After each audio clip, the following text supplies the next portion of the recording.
अल्लाह के प्यारे नबी फरमाते हैं, तूबा लिमन मलक लिसानहु व वसियहु बैतुहु व बका अला खतीअतिही।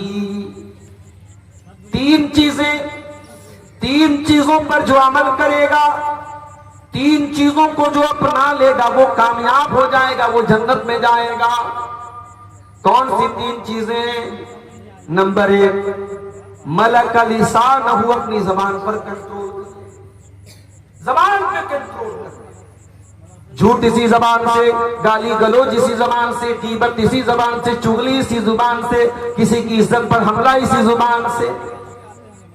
जुबान पर कंट्रोल करो। दूसरी चीज, वह वसिअहु बैतुहु, आपका घर आपके लिए काफी हो जाए। अपना बिजनेस करने के बाद, अपनी जॉब करने के बाद, अपनी दुकान पर काम पूरा करने के बाद जो बाकी टाइम मिले वो अपने घर को दो, अपने घर वालों को दो। अल्लाह के नबी फरमाते हैं कि उसका घर उसके लिए काफी हो जाए। और तीसरी चीज, वो बकाला खतीयतिही, और वो तन्हाई में, अकेले में अपने गुनाहों पर नदामत के आंसू बहाता हो, रोया करता हो, तौबा करता हो, गिड़गिड़ाता हो। मेरे प्यारे भाइयों, हमने तो रोना भी बंद कर दिया, हमारी आंखें खुश्क हो गई, हमें तो रोना भी नहीं आता। आज हम इतने पत्थर दिल हो चुके हैं कि आज अपनी आंखों से जनाजा देखने के बावजूद, आज जनाजे की नमाज के दौरान और मैयत को दफनाने के दौरान भी हमारे चेहरे पर मुस्कुराहट होती है। हम रोना नहीं चाहते, हम रो नहीं पाते। तमाम मुसलमानों को बिलुमूम और सीमांचल के इस पिछड़े हुए इलाके के हम मुसलमानों को बिलखुसूस तालीम के मैदान में आगे बढ़ने की जरूरत है। इसलिए नहीं कि हमारे पास बहुत डिग्री हो जाए, इसलिए भी नहीं कि हम बड़े बड़े अफसर बन जाएं, इसलिए कि हमारा शोषण न हो। ये पॉलिटिशियंस, ये राजनेता, ये सियासी लीडरान, जब तक हम जाहिल रहेंगे, तालीम से दूर रहेंगे, ये हमारा यूज करते रहेंगे। इनके हाथों का खिलौना अगर बनने से अपने आप को बचाना है तो मेरे भाइयों, हमें तालीम के मैदान में आगे बढ़ना है। कुरान करीम की एक आयत मैंने आपके सामने पढ़ी है। खुतबे मसनूना के बाद 2 आयतें मैंने पढ़ी और आज की मेरी पूरी तकरीर इन्हीं दोनों आयतों के अराउंड घूम रही है। इन्हीं दोनों आयतों पर मुझे बात करनी है। पहली आयत कुरान हकीम के 14वें पारे की आयत है, सूरह नहल की आयत। क्या फरमाया अल्लाह ताला ने? वल्लाहु जअल लकुम मिन बुयूतिकुम सकना। अल्लाह तबारक व तआला ने तुम्हारे घरों को तुम्हारे लिए सुकून का जरिया बनाया। बहुत बड़ी बात है। आपके पूर्णिया, कटिहार, किशनगंज के बहुत सारे लोग दिल्ली, मुंबई, कलकत्ता में जॉब के लिए, नौकरी के लिए वहां जाते हैं, रहते हैं। बहुत सारे लोग आपको ऐसे भी मिलेंगे जो विदेश में जाके काम करते हैं। दुबई में, सऊदी में, कतर में, कुवैत में, बहरैन में लोग काम करते हैं। जाहिर है कि ये सारे जो मुल्क हैं, दुबई है, सऊदी है, कतर है, बड़े डेवलप्ड मुल्क है, बड़ी अच्छी जिंदगी है वहां। 24 घंटे एसी में लोग रहते हैं। लेकिन एक इंसान जो रोजी रोटी के लिए अपना वतन छोड़ के गया है, उस दुबई की और सऊदी की और कतर की जिंदगी गुजार रहा है, उससे पूछो कि भाई यहां गाड़ी में भी तुम एसी में रहते हो, कमरे में भी एसी में रहते हो, ऑफिस में भी तुम एसी में रहते हो, क्या तुम्हें कटिहार में और पूर्णिया में और किशनगंज में जाने का मन करता है? वो कहेगा कि हाँ मेरा मन करता है। क्यों भाई, यहां तो एसी लगी है, चमचमाती रोड है, बेहतरीन बिल्डिंग है, यहां छोड़ के क्यों जाना चाहते हो? वो कहेगा कि मेरी बीवी वहां पर है, मेरे बच्चे वहां पर हैं, मेरी मां वहां पर है, मेरे बाप वहां पर है। इंसान दुनिया के किसी कोने में चला जाए, उसे अपना घर याद आता है, शांति मिलती है, सुकून मिलता है, तो अपने घर में मिलता है। इसीलिए अल्लाह फरमाता है वल्लाहु जअल लकुम मिन बुयूतिकुम सकना, अल्लाह तबारक व तआला ने तुम्हारे घरों को सुकून का जरिया बनाया है। तुम दुनिया के किसी भी कोने में चले जाओ, विश्व के वर्ल्ड के किसी भी कॉर्नर पे चले जाओ, तुम्हें सुकून तो अपने घर में आकर के मिलेगा। और नोट कर लो मेरे भाइयों, घर किसको कहते हैं? आज तो माशाअल्लाह हमारी शेरशाहवादी बिरादरी भी बेहतरीन मकान बना रही है। पाकुड़ के इलाके में जहां आदिवासी रहते वहां भी चले जाओ, बड़ी बड़ी बिल्डिंगें आपको मिल जाएंगी, टाइल्स मिल जाएंगे, मार्बल मिल जाएंगे। मैं एक मर्तबा फैमिली के साथ एक प्रोग्राम में इंदौर गया, मध्य प्रदेश में इंदौर एक जगह, एक साहब के मकान पे मैं ठहरा था। तो मकान की छत में डेकोरेशन के लिए उन्होंने झाड़ लगाया था। झाड़ समझते हैं आप, जो मकान की छत में जो लटकाते हैं खूबसूरती के लिए। तो मैंने पूछा कि बहुत अच्छा लग रहा है, इसकी कीमत क्या है? तो उन्होंने कहा हमने इसको विदेश से मंगाया है, उस एक झाड़ की कीमत 3 लाख। आज मुसलमान 3-3 लाख रुपए के झाड़ और फानूस से अपने मकानों को खूबसूरत बना रहा है।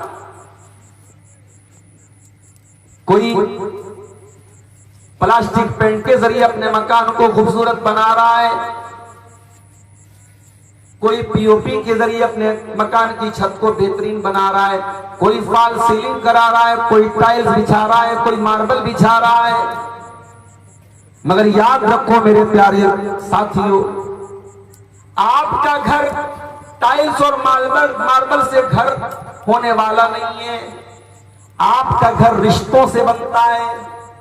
जिस घर में रिश्ते होते हैं वही घर घर होता है। जहां माँ की दुआएं होती हैं, जहां बाप का प्यार होता है, जहां बच्चों की किलकारियां होती हैं, जहां सास और बहू के झगड़े होते हैं, जहां देवरानी जेठानी की नोक-झोंक होती है, जहां नंदों और भाभियों के बीच में कशमकश होती है, जहां रूठना होता है, जहां मनाना होता है, जहां बड़े डांटते हैं और छोटे खामोशी से सुन लेते हैं, जहां बड़ों की इज्जत होती है, जहां छोटों की तरफ से छोटों की का प्यार और शफकत होती है, इन तमाम चीजों के मिक्सचर को मिला करके घर बनता है। और कुरान कह रहा है कि तुम्हें सुकून तो तुम्हारे घर में।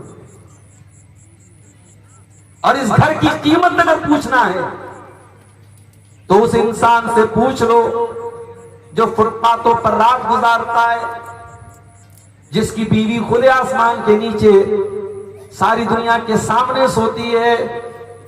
आपकी बीवी, आपकी जवान बेटी अगर घर के अंदर है तो सेफ है, सुरक्षित है, महफूज है। ये घर आपकी बीवी, आपकी बहू बेटी की इज्जत पर पर्दा भी डालता है, आपकी बहू बेटियों को सुरक्षित करता है। ये घर हमारी इज्जत पर पर्दा भी डालता है। इसीलिए हमारी शरीयत में घर को बहुत अहमियत है। और अगर किसी को घर से निकलना पड़े तो अल्लाह ने इसको अपना अजाब करार दिया। अल्लाह ने कुरान के 28वें पारे में फरमाया, हुवल्लज़ी अखरजल्लज़ीना कफरू मिन अहलिल किताबी मिन दियारिहिम। अल्लाह का अजाब आया था यहूदियों के ऊपर। जब यहूदियों का एक कबीला बनु नजीर नाम का कबीला था, उसने मुसलमानों के साथ गद्दारी की और उनको जिला वतन कर दिया गया, उनके घरों से निकाल दिया गया। कुरान कहता है कि यह अल्लाह का अजाब था जो यहूदियों के ऊपर नाज़िल हुआ। ये अलग बात है, किसी जमाने में यहूदी अपनी बदमाशी और गद्दारी की वजह से अपने वतन से निकाले गए थे। और आज फलस्तीन की सरजमीन पर वो काबिज हो गए और हमारी बदआमालियों के नतीजे में और हमारी कमजोरी के नतीजे में धीरे धीरे पूरे फलस्तीन पर आज वो कब्जा करते हैं। तो घर बहुत अहम होता है मेरे भाई, और हर घर वाले की ये जिम्मेदारी है कि वो अपने घर को दीनदार घर बनाए, इस्लामी घर बनाए। अगर आप बच्चों के बाप हैं, आप घर के गार्जियन हैं, आप बेटी के बाप हैं, बेटे के बाप हैं, बेटी की मां हैं, आपके ऊपर घर की जिम्मेदारी है, तो ये बहुत बड़ी रिस्पॉन्सिबिलिटी है, बहुत बड़ी जिम्मेदारी है और इसका सवाल क़यामत के दिन अल्लाह के प्यारे नबी जनाब मोहम्मद रसूलुल्लाह सल्लल्लाहु अलैहि वसल्लम फरमाते हैं, अला कुल्लुकुम राइन व कुल्लुकुम मस्ऊलुन अन रइयतिही। ऐ लोगों, तुम में से हर इंसान जिम्मेदार है और क़यामत के दिन उसकी जिम्मेदारी के बारे में सवाल किया जाएगा। फर्रजुल राइन अला अहली बैतिही, आदमी अपने घर वालों का जिम्मेदार है, अपनी फैमिली का जिम्मेदार है, अपने परिवार का जिम्मेदार है और क़यामत के दिन उसको हिसाब देना पड़ेगा। वल मरातु राइयतुन अला बैति ज़ौजिहा, और औरत जो घर के अंदर रहती है, औरत घर वाली होती है, घर के अंदर क्या चल रहा है, जवान बेटी रात में किसके साथ बातें कर रही है, जवान बेटी 2-2 घंटे घर से किसके साथ गायब है, उसके मोबाइल पर रिचार्ज कौन करा रहा है, उसके पास नया पर्स कहां से आ रहा है, उसके पास तरह तरह की खाने की चीजें कहां से आ रही हैं, ये निगरानी करना, ये देखना, ये मां का कर्तव्य है, मां की जिम्मेदारी है। ये हम लोग जो बोलते हैं ना, लड़के बहुत खराब हो गए, लड़कियां बहुत खराब, ये लड़की और लड़कियां ऐसे खराब हैं। जब लड़के और लड़कियों के गार्जियन, उनके माँ बाप जब कछुए की तरह रेत में, जब कछुआ रेत में अपनी मुंडी डाल लेता है तो ये समझता है कि सूरज नहीं निकला हुआ है, वही हाल आज उन माँ बाप का। उन्होंने गफलत की चादर ओढ़ ली है, वो इस बात से बेफिक्र हो गए कि उनकी जवान बेटी कहां जा रही है और जवान बेटा कहां जा रहा है।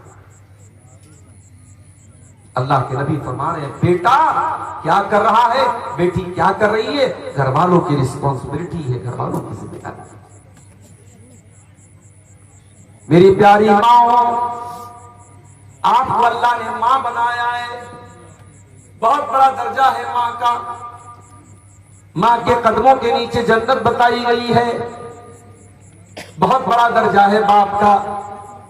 बाप को जन्नत का दरवाजा करार दिया गया है, मगर कान खोल करके सुन लीजिए, ऐ औलाद वालों, ऐ मेरी प्यारी माँ, ऐ मेरे प्यारे बुजुर्गों, जिनको अल्लाह ने बाप बनाया, जिनको अल्लाह ने मां बनाया, वो कान खोल के सुन लें। माँ बाप बनना बहुत सम्मान की बात है, बहुत ऑनर की बात है, बहुत इज्जत की बात है, बहुत रिस्पेक्ट की बात है, मगर ये सुन लीजिए, अल्लाह के प्यारे नबी क्या फरमाते हैं, मा मिन अब्दिन यस्तरईहिल्लाहु रईयतन, जब अल्लाह ताला किसी बंदे पर कोई जिम्मेदारी डाल दे और फिर वो इस हाल में मर जाए कि वो अपनी जिम्मेदारी के साथ अन्याय कर रहा है, अपनी जिम्मेदारी के साथ धोखा कर रहा है, और इस हाल में मर जाए कि अपनी जिम्मेदारी को सही तरीके से पूरा नहीं कर रहा है, इल्ला हर्रमल्लाहु अलैहिल जन्ना, उस इंसान के ऊपर जन्नत हराम हो जाएगी। मां के पैरों के नीचे जन्नत है, मगर जिस मां को इस बात से कोई मतलब ना हो, मेरी औलाद क्या कर रही है, जिस बात को इससे कोई मतलब ना हो, मेरा बेटा पैसा कमा के तो ला रहा है, कैसे ला रहा है, इससे कोई मतलब नहीं। अभी कल बनारस में एक साथी मुझे मिले, बनारस में साड़ी का कारोबार हो रहा है, पिछले कुछ सालों से साड़ी का कारोबार बनारस का बहुत मंदी का शिकार है, बहुत परेशानी का शिकार है। बनारस के बहुत सारे जवान लड़के बेंगलोर में और सूरत में जाके काम, उसने कहा मौलाना, कहने को तो लड़के पैसा कमाने के, लेकिन जो लड़के बेंगलोर में जाकर के और सूरत में जाकर के काम कर रहे हैं, कड़वी सच्चाई ये है कि मौलाना साहब, वहां पर उनका कोई गार्जियन नहीं है, न मां की डांट का डर है, न बाप की डांट का डर है, ना वहां पे माँ है ना बाप है, लड़का कमाने गया है। कहा मौलाना जितना कमा रहा है उसका आधा हिस्सा सिगरेट में, शराब में, नशे में, जुआ में अब वहां पे गंवा देता है। कहा कि अपने शहर में रहता था, अगर 5 टाइम की नमाज नहीं भी पढ़ता था तो कम से कम जुमा की नमाज में शामिल होता था। वहां पैसा कमाने की ऐसी धुन है, मस्जिद की शक्ल तक नहीं जानता। जुमा की नमाज में भी कितने मुसलमान लड़के जो पैसा कमाने बेंगलोर और सूरत गए हैं, वो जुमा की नमाज तक नहीं पढ़ते हैं। और आज मेरे एक दोस्त ने झारखंड से फोन किया, उन्होंने भी सेम यही बात बताई। यहां झारखंड के बहुत सारे लड़के पूना में काम कर रहे हैं, वहां आसाम की जो राजधानी है गुवाहाटी, वहां पे काम कर रहे हैं, कलकत्ता में काम कर रहे हैं, उनका भी हाल है। बीड़ी, सिगरेट, नशा, नमाज से दूरी, अय्याशी, बदकारी, ये आज हमारे नौजवानों की पहचान है। मेरे प्यारे भाइयों, घर में बरकत आए तो कहां से आए, घर में सुकून आए तो कहां से आए। हाँ, पैसा तो आ रहा है, दौलत तो आ रही है, घर में अच्छा खाना तो बन रहा है, बच्चे अच्छा कपड़ा तो पहन रहे हैं, मकान तो आलीशान बन रहा है, लेकिन जब जिंदगी में नमाज नहीं, जब जिंदगी में अल्लाह का जिक्र नहीं, तो मेरे प्यारे भाइयों उस घर में बरकत कहां से आए। हमारा घर आज मनहूस हो चुका है, माफ कीजिए मेरे जुमले अगर कड़वे हो तो माफ कीजिए। हमने अपने घरों को मनहूस बना दिया। कोई जमाना था, सुबह नींद खुलती थी, बूढ़ी माँ मुसल्ले पर बैठ के नमाज पढ़ा करती थी, कुरान पढ़ा करती थी। मुसलमान के घर की शुरुआत कुरान से हुआ करती थी, नमाज से हुआ करती थी। आज रात में बिस्तर पे जाने के टाइम भी इंस्टाग्राम के वीडियोस देखे जा रहे हैं, फेसबुक के वीडियोस देखे जा रहे हैं, सुबह उठ करके भी नाच गाना ही देखा जा रहा है। म्यूजिक से शुरुआत हो रही है, म्यूजिक से खात्मा हो रहा है। ये हमारे घरों का हाल है।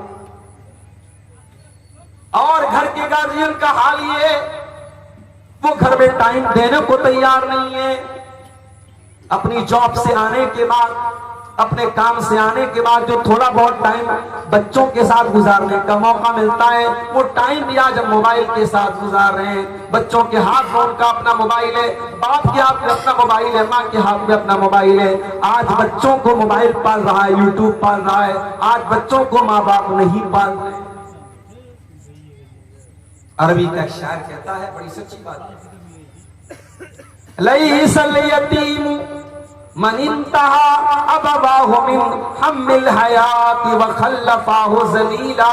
अरे यतीम वो नहीं है, अनाथ वो नहीं है जिसका बाप उसको छोड़ के चला गया हो, जिसकी माँ उसको छोड़ के चली गई हो। अरे अनाथ तो वो बच्चा है। अरबी का शायर कहता है, इन्नल यतीम हुवल्लज़ी तल्का लहू उम्मन तखल्लत व बम मशगूला। जिसकी माँ के पास अपने बच्चे के लिए फुर्सत ना हो, जिसके बाप के पास अपने बच्चों के लिए समय ना हो, समय निकालो मेरे प्यारे। आइए अल्लाह के नबी की हदीस सुनाता हूं। ये हदीस याद कर लो, पूरी तकरीर का खुलासा इस हदीस के अंदर आज पेश कर रहा हूं। अल्लाह के प्यारे नबी फरमाते हैं, तूबा लिमन मलक लिसानहु व वसियहु बैतुहु व बका अला खतीअतिही। तीन चीजों पर जो अमल करेगा, तीन चीजों को जो अपना लेगा वो कामयाब हो जाएगा, वो जन्नत में जाएगा। कौन सी तीन चीजें? नंबर 1, मलक लिसान हु, अपनी जबान पर कंट्रोल, जबान पे कंट्रोल कर। झूठ इसी जबान से, गाली गलोच इसी जबान से, गीबत इसी जबान से, चुगली इसी जुबान से, किसी की इज्जत पर हमला इसी जुबान से। जुबान पर कंट्रोल करो। दूसरी चीज, वह वसिअहु बैतुहु, आपका घर आपके लिए काफी हो जाए। अपना बिजनेस करने के बाद, अपनी जॉब करने के बाद, अपनी दुकान पर काम पूरा करने के बाद जो बाकी टाइम मिले वो अपने घर को दो, अपने घर वालों को दो। अल्लाह के नबी फरमाते हैं कि उसका घर उसके लिए काफी हो जाए। और तीसरी चीज, वह बकाला खतियती, और वो तन्हाई में अकेले में अपने गुनाहों पर नदामत के आंसू बहाता हो, रोया करता हो, तौबा करता हो, गिड़गिड़ाता हो। मेरे प्यारे भाइयों, हमने तो रोना भी बंद कर दिया, हमारी आंखें खुश्क हो गई, हमें तो रोना भी नहीं आता। आज हम इतने पत्थर दिल हो चुके हैं कि आज अपनी आंखों से जनाजा देखने के बावजूद, आज जनाजे की नमाज के दौरान और मैयत को दफनाने के दौरान भी हमारे चेहरे पर मुस्कुराहट होती है। हम रोना नहीं चाहते, हम रो नहीं पाते। कुरान कहता है सुम्मा कसरत कुलूबुहुम मिन बादी ज़ालिका फहिय कल हिजारति व शद्दु कसवा। कुछ लोग इतने सख्त हो जाते हैं, उनके दिल इतने कठोर हो जाते हैं कि पत्थर से भी ज्यादा उनके दिल कठोर हो जाते हैं। व इन्न मिनल हिजारति लमा यतफज्जरु मिनहुल अनहार। अरे पत्थर तो कुछ ऐसे भी होते हैं कि पत्थर के अंदर से भी पानी निकलने लगता है, पत्थर फट जाता है और पत्थर से सुराख हो जाता है। लेकिन इंसान का दिल कभी कभी इतना कठोर हो जाता है कि पत्थर से ज्यादा सख्त हो जाता है। हम तो रो नहीं पाते। अल्लाह के नबी ने फरमाया 3 चीजें पैदा करो, जबान पर कंट्रोल करो, आपका घर आपके लिए काफी हो जाए, और अपने गुनाहों पर आंसू बहाना शुरू कर दो। ये 3 चीजें अगर आपको मिल जाएं, आप कामयाब हो जाए। मेरे प्यारे साथियों, मैं जानता हूं आप बहुत देर से तकरीरें सुन रहे हैं और बहुत अहम टॉपिक लेकर के मैं आपके सामने बैठा हूं। बहुत लंबी बात नहीं करूंगा, बड़ी टू द पॉइंट बातें आपके सामने रखूंगा।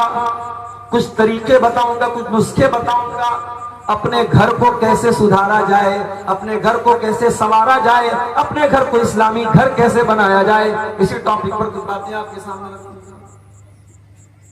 हम मकान बनाते हैं, मकान में सबसे जरूरी जो होती है मकान की बुनियाद, फाउंडेशन।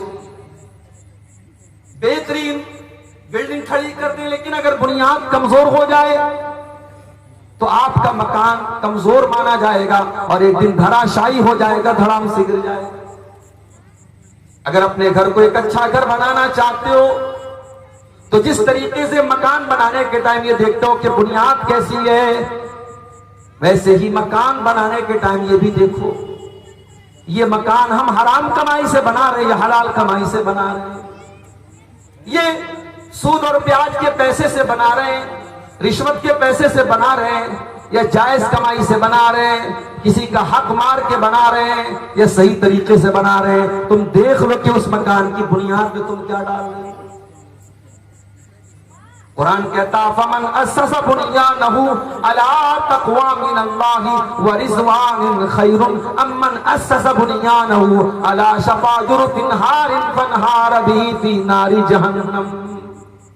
कुरान कहता है 2 टाइप के घर होते हैं। एक घर वो है जो अल्लाह के तक़वा की बुनियाद पे खड़ा है, जिस घर का बनाने वाला ईमानदार है, सही है, नेक है, हलाल कमाई से घर बना रहा है।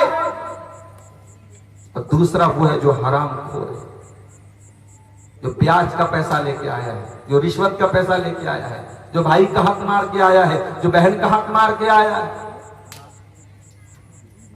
किसी जगह एक लाइन पड़ी, बड़ी अच्छी लाइन, कि मामू जान हज करने जा रहे हैं, अपनी बहन का और अपने भांजों का हक मारने के बाद तीसरी मर्तबा मामू जान हज करने जा रहे हैं। यह समाज की बड़ी कड़वी है। हमें से हर इंसान किसी का मामू होगा, किसी बहन का भाई होगा। हमारी दीनदारी से दाढ़ी पर, हमारी दीनदारी से माथे पर सजदे के निशान पर, हम बड़े दीनदार बन गए, 5 टाइम के नमाजी बन गए। याद रखो मेरे भाइयों, ये जो मीरास में जिसका जितना हिस्सा है, बेटे का इतना है, बेटी का इतना है, माँ का इतना है, बाप का इतना है, भाई का इतना है, बहन का इतना है, ये किसी मुफ्ती का फतवे से नहीं बना है। ये अब्दुल गफ्फार सलफी साहब ने, ये तौहीद आलम साहब ने, या कोई फला आलिम साहब ने अपने घर से ये मसला नहीं बनाया है। कुरान की आयतें हैं, अल्लाह का बनाया हुआ कानून। और अल्लाह ने कुरान में जब मीरास का मसला बयान किया तो क्या फरमाया, वतिल्का हुदूदुल्लाह।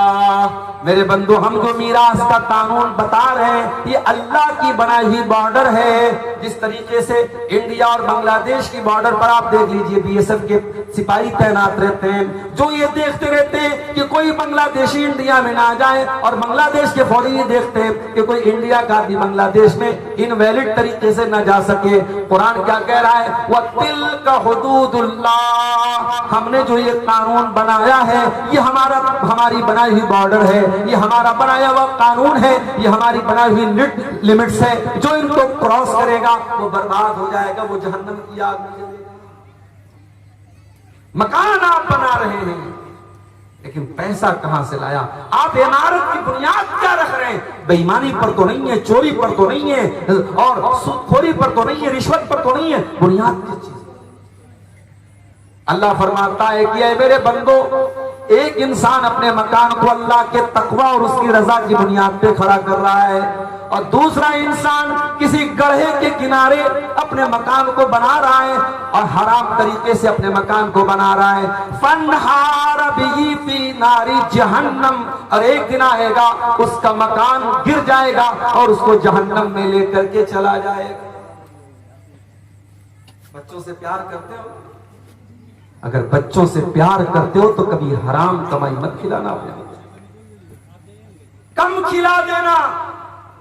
2 रोटी कम खाएगा आपका बच्चा, कुछ कमजोर रहेगा चलेगा, कुछ दुबला पतला रहेगा चलेगा। हराम की कमाई अपने बच्चों को मत खिलाना पड़ेगा। अल्लाह के प्यारे नबी फरमाते हैं, जो जिस्म हराम कमाई से परवरिश पाएगा फन्नार औला बिही, वो जहन्नम की आग में जलेगा। अरे हम तो अपने बच्चों से इतना प्यार करते हैं, कभी कभी मेरे साथ ऐसा हुआ, मैं सफर में हूं, घर से बीवी का फोन आया, किसी बच्चे को चोट लग गई, किसी बच्ची को चोट लगी, वीडियो कॉल से मैंने देखा। मैं बिहार में बैठा हूं, मैं यहां से कुछ नहीं कर सकता, वहां बच्चे को चोट लगी है। बाप होने के नाते मेरा दिल तड़प जाता है, और अगर बच्चों को ऐसी चोट लग जाए कि बच्चों का खून निकलने लगे तो इंसान बेकरार हो जाता है। अपने बच्चों को हम जरा बराबर दुख और तकलीफ में नहीं देख सकते। मेरे प्यारे साथियों, हम जहन्नम की आग में अपने बच्चों को कैसे जलना पसंद करेंगे? इसीलिए अल्लाह के नबी फरमा रहे हैं, जो हराम कमाई अपने बच्चों को खिलाएगा, जो जिस्म हराम कमाई से परवरिश पाएगा, फन्नार औला बिही, वो जिस्म जहन्नम की आग में जलेगा। अब ये आप तय कर लीजिए कि आपको अपने बच्चों को जहन्नम की आग में जलाना है या जन्नतुल फिरदौस में जलाना है। तो घर को अगर एक इस्लामी घर बनाना है तो पहला स्टेप याद कर लो मेरे बाप प्यारे साथियों, हमें अपने घर की बुनियाद को सही रखना और आगे बढ़िए। घर में दाखिल होते हैं हम, सबसे पहले चौखट आती है, दरवाजे के पहले चौखट पर हम पैर रखते हैं, उसके बाद दरवाजे में दाखिल होते हैं। पता ये चला कि मकान की चौखट बहुत इंपॉर्टेंट होती है, बहुत महत्वपूर्ण होती है। जब तक दरवाजे की चौखट को सही न किया जाए तब तक मकान की एंट्री सही नहीं हो सकती। हमारे घरों की चौखट क्या है, आइए एक हदीस आपको सुना देता हूं। इब्राहिम अलैहिस्सलाम अपने बच्चे इस्माइल को मक्का में छोड़ के जाते हैं, अपनी बीवी हाजरा को मक्का में छोड़ के जाते हैं। इस्माइल वहीं पे रहते हैं, हाजरा वहीं पे रहती हैं, और वहीं पर इस्माइल जवान होते हैं, शादी होती है, उनकी बीवी उनके पास आती है। एक जमाना हो गया, इब्राहिम अलैहिस्सलाम अपने बच्चे से मिलने के लिए आते हैं। इत्तेफाक से जब घर में आते हैं तो इस्माइल घर पे नहीं होते, बहू होती है। इब्राहिम अलैहिस्सलाम पूछते अपनी बहू से, गुजर बसर कैसी हो रही है? ये बहू थोड़ी नाशुक्री थी, ये कहती है क्या बताऊं, बड़ी परेशानी हो रही है, बस जैसे तैसे गुजारा हो रहा है, बहुत दिक्कत चल रही है, बहुत परेशानी है, बहुत मुश्किल है। इब्राहिम अलैहिस्सलाम ने कहा कि बेटी तुम्हारा शौहर आए तो मेरा सलाम कह देना और ये बता देना, अपने शौहर से ये कह देना कि अब गैर अतबता बाबी, अपने दरवाजे की चौखट बदल ले। शाम को इस्माइल आए, आते ही अपने बाप की खुशबू महसूस की। पूछा है मेरी बीवी क्या कोई मेहमान आया था? कहा एक बूढ़े आदमी आए। कहा क्या कह रहे थे? कहा तुमको सलाम कह रहे थे और कह रहे थे अपने दरवाजे की चौखट बदल दे। कहा मेरी बीवी तूने क्या कहा था? बीवी ने सारा माजरा सुनाया। कहा क्या है मेरी बीवी, वो कोई और नहीं, वो मेरे बाप थे, वो तेरे ससुर थे, इब्राहिम अलैहिस्सलाम थे, और वो तेरी नाशुक्री से नाराज हो गए। तू एक पैगंबर की बीवी होने के बावजूद, एक नबी की बहू होने के बावजूद तूने जो बात कही मेरे बाप को पसंद नहीं आई। मेरे बाप ने तुझे तलाक देने का ऑर्डर दिया है, इसलिए मैं आज से तुझको अपने निकाह से खारिज कर रहा हूं, आज से मैं तुझको तलाक दे रहा हूं। अब यहां पे थोड़ा सा रुक जाए। हमारे घरों में क्या होता है, बहू ने खाना बनाया, शेरशाबादी लोग तो झोल बहुत ज्यादा खाते, भाई मसाला बहुत ज्यादा खाते, माफ कीजिए, बड़ा सोच समझ के हम लोग जब जलसों का सीजन आता है तो पेट की बड़ी हिफाजत करनी पड़ती है, बहुत मसाला खाते हैं आप लोग। अब भाई मसाला आप ज्यादा खा रहे, बहू ने कम डाल दिया, वो भी मसला है। नमक आप ज्यादा खाते, बहू ने कम डाल दिया, वो भी मसला। और नमक आप कम खाते, बहू ने ज्यादा डाल दिया, वो और बड़ा मसला है। अब बहू ने खाने में नमक ज्यादा कर दिया, ससुर को गुस्सा आया, ससुर ने कहा चल अपने दरवाजे की चौखट पर। तो क्या बेटा अपनी बीवी को तलाक दे देगा इब्राहिम अलैहिस्सलाम की सुन्नत पर अमल करते हुए? नहीं, रुक जाए, अभी मैं हदीस को पूरा कर दूं, फिर मैं मतलब बताता हूं कि ऐसी सूरत में क्या किया जाए। इब्राहिम अलैहिस्सलाम ने अपने बहू के बारे में फरमाया कि दरवाजे की चौखट बदल दो। इस्माइल अलैहिस्सलाम ने तलाक दे दिया। कुछ दिनों के बाद इस्माइल अलैहिस्सलाम ने दूसरी शादी की और फिर एक मर्तबा इब्राहिम अपने बेटे से और बहू से मिलने के लिए आए। इत्तेफाक से इस मर्तबा भी बहू से मुलाकात हुई, बेटे से मुलाकात हुई। इब्राहिम ने पूछा बेटी कैसी गुजर बसर हो रही? बहू ये दीनदार थी, नेक थी, अल्लाह वाली थी। इसने कहा बहुत अल्लाह का शुक्र है, अल्लाह जिस हाल में रखे अल्लाह का बहुत गर्म है, बहुत आराम से गुजर बसर हो रही है। कहा बेटी तेरा शौहर आए तो मेरा सलाम कह देना और कह देना सब पिता तबता बाबी, दरवाजे की चौखट बहुत अच्छी है, इस चौखट की हिफाजत। शाम हुई, इस्माइल आए, बाप की खुशबू महसूस की। बीवी से पूछा क्या कोई आया था? कहा कि आए बड़े मियां बूढ़े मियां आए थे। कहा क्या कह रहे थे? कहा मुझसे हाल चाल पूछ रहे थे और जब मैंने अल्लाह का शुक्र अदा किया तो ये कह के गए कि अपने शौहर को मेरा सलाम सुना देना और कह देना कि दरवाजे की चौखट की हिफाजत करें। कहा है मेरी बीवी? वो कोई और नहीं तेरे ससुर थे, मेरे बाप इब्राहिम अलैहिस्सलाम थे, और उन्होंने तुम्हें पसंद किया है, तुम्हारी बात उनको पसंद आई है और उन्होंने कहा है कि मैं तुमको अपने निकाह में बरकरार। हदीस आपको मैंने सुना कि बुखारी की हदीस है। इस हदीस से दो बात पता चली।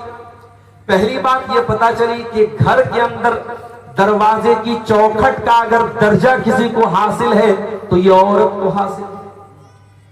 जिसको हम घरवाली कहते हैं, जिसको हम बीवी कहते हैं, जिसको हम अहलिया कहते हैं, बेगम कहते हैं, पत्नी कहते हैं, वाइफ कहते हैं, जो भी कह लें, घर के अंदर दरवाजे की चौखट की अगर हैसियत किसी को हासिल है वो औरत को हासिल। पता ये चला अगर औरत गड़बड़ है तो इसका मतलब कि दरवाजे की चौखट गड़बड़ है, और जब दरवाजे की चौखट गड़बड़ है इसका मतलब कि दरवाजे की एंट्री गड़बड़ है, दरवाजे में आप सही तरीके से दाखिल नहीं हो सकते।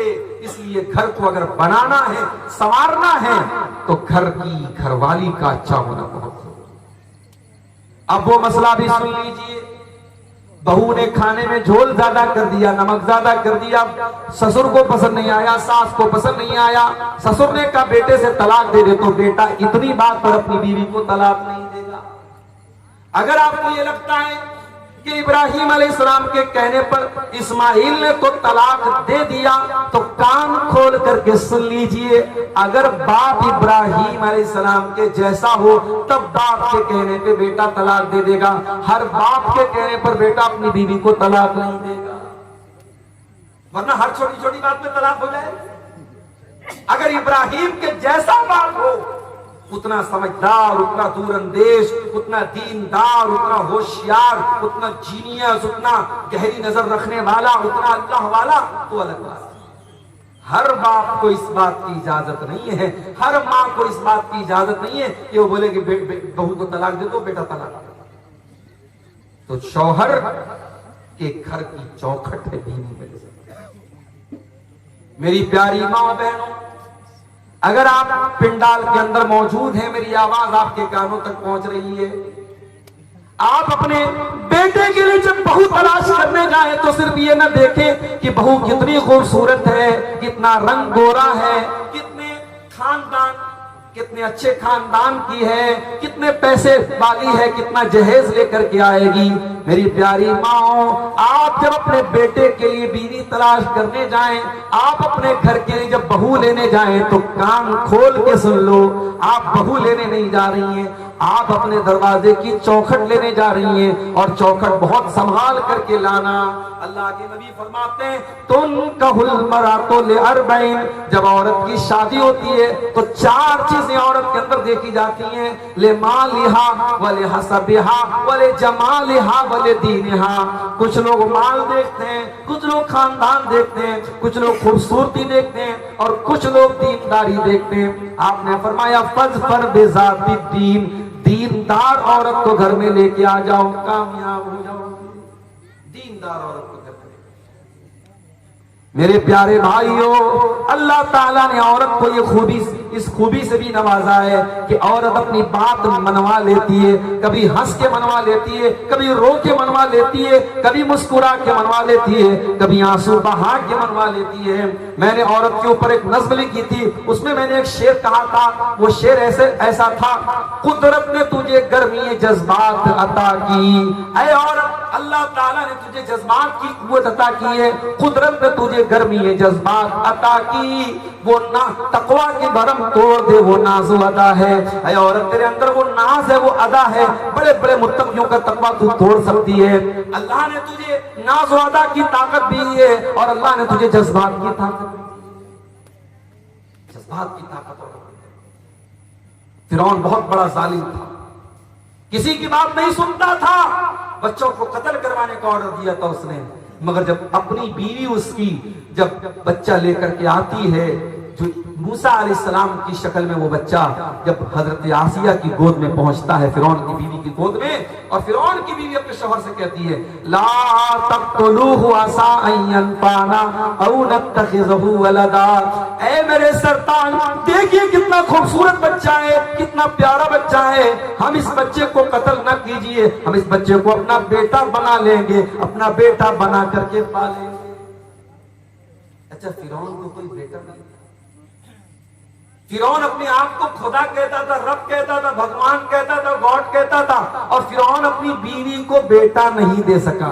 ऐसे ऐसे तो खुदा गुजरे, ऐसे ऐसे खुदा गुजरे, अपने आप को खुदा कहता था और अपनी बीवी को बेटा नहीं दे सका, और दूसरे के बच्चे को बीवी कह रही कि इसे अपना बेटा बना। तो बीवी जो होती है वो बात मनवा लेती है। बीवी चाहेगी आपकी सिगरेट छुड़वा देगी, बीवी चाहेगी आपका गुटखा छुड़वा देगी, बीवी चाहेगी आपको नमाजी बना देगी। मेरी प्यारी माँ बहनों, आप जब अपने शौहर से जिद करके 5,000 वाली साड़ी खरीद सकती हो, 10,000 वाला लहंगा खरीद सकती हो, 1,30,000 में सोना चल रहा है, सोने का जेवर मंगवा सकती हो, तो ऐ मेरी प्यारी माँ बहनों, आप अपने शौहर से बहुत सारे अच्छे काम भी करवा सकती हो। करवाने का तरीका होना चाहिए। अल्लाह के प्यारे नबी क्या फरमाते हैं, बड़े गौर से सुनिएगा। अल्लाह के नबी सल्लल्लाहु अलैहि वसल्लम फरमाते हैं, रहीमल्लाहु रजुलन काम मिनल लैल, अल्लाह ताला रहम नाजिल फरमाए, अल्लाह ताला रहमत नाजिल फरमाए उस आदमी के ऊपर जो रात लौट करके तहज्जुद की नमाज पढ़ता है, वो आई कसम रात, और अपनी बीवी को भी उठाता है, और बीवी अगर उठने से इनकार कर देती है तो बीवी के चेहरे पर पानी डाल के उठाता है। है हिम्मत बीवी के चेहरे पे पानी डाल रहे? कहीं ऐसा ना हो कि उधर आप पानी डालें और उधर बीवी लात मार दे। भाई आजकल ये भी तो हो रहा है। बीवी से पंगा लेने की किसमें हिम्मत है भाई? दुनिया में सबसे पंगा ले सकते, बीवी से नहीं ले सकते। वो एक लतीफा है, एक आदमी की बीवी बहुत शक करती थी उसके ऊपर, बड़ा परेशान रहता था। महीने में 2-4 दिन मायके जाती थी, उसमें भी फोन पर फोन करती रहती थी, कहां हैं आप, क्या कर रहे हैं आप? डर था कि कहीं किसी दूसरी औरत के साथ तो नहीं। एक मर्तबा मायके गई, बच्चे को छोड़ के गई थी, बच्चा भी छोड़ के गई थी कि नजर रखे अपने बाप के ऊपर। मायके जाके फोन कर रही है शौहर को, कहां हैं आप? शौहर कह रहा कहां रहूंगा, घर पर हूं भाई, तुम्हारी इजाजत के बगैर कहां जा सकता हूं? अच्छा घर पे हो, जाओ किचन में जाओ। किचन में जाओ और मिक्सर की आवाज मुझे सुना करके बताओ कि तुम घर में हो। शौहर ने मिक्सर की आवाज सुना दी, घर की आवाज आई। बीवी ने कहा अच्छा चलो भाई तसल्ली हो गई। दूसरे दिन फिर फोन किया बीवी ने, कहां हैं आप? शौहर ने कहा अरे बेगम मैं कहां रहूंगा, घर पर हूं। चलिए मिक्सर की आवाज सुनाइए। शौहर ने फिर मिक्सर चालू करके सुना दिया, घर की आवाज आई। तीसरे दिन बीवी ने कहा इतना शरीफ मेरा शौहर कब से हो गया, रोजाना मैं फोन कर रही हूं मुझे मिक्सर की आवाज सुना दे रहा है।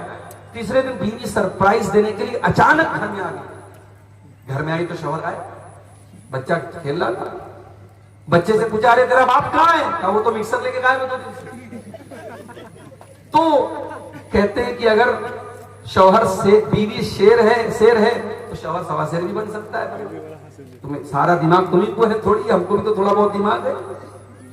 तो आप ये याद रखिए मेरे प्यारे साथियों कि घर के अंदर जब तक एक नेक घर वाली नहीं आएगी, घर का माहौल अच्छा नहीं हो सकता। अल्लाह के नबी फरमाते हैं अल्लाह ताला रहमत नाजिल फरमाए उस आदमी के ऊपर जो रात लौट करके तहज्जुद की नमाज पढ़ता है और अपनी बीवी को भी उठाता है।